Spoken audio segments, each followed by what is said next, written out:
ত্রয়োদশ জাতীয় সংসদ নির্বাচনে কক্সবাজারের 4টি সংসদীয় আসনে 18 জন প্রার্থী চূড়ান্ত ভোটযুদ্ধে অবতীর্ণ হয়েছেন।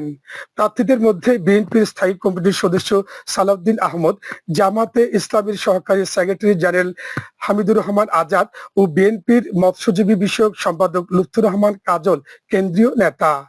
1, 2 ও 3 আসনে এই 3 জন হেভিওয়েট প্রার্থী।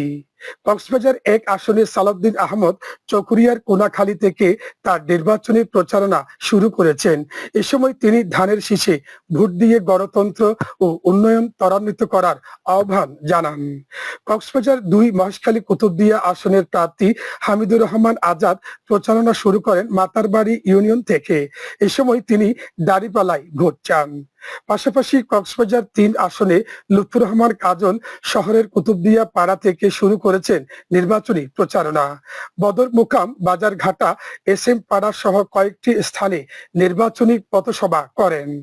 অপরদিকে কক্সবাজার 4 আসনে উখিয়া টেকটাপ আসনে বিএনপির প্রার্থী জেলা বিএনপির সভাপতি শাহজাহান চৌধুরী, অন্যদিকে জামাতের প্রার্থী জেলা জামাতের আমির নূর আহমদ আনোয়ারি এই আসনেও প্রচারণা শুরু করেছেন এই 2 প্রার্থী।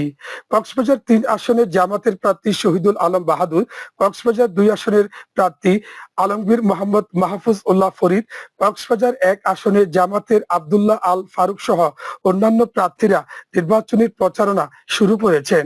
নির্বাচন কমিশন ঘোষিত তফসিল অনুযায়ী প্রচারণা শেষ হবে 10 ফেব্রুয়ারি।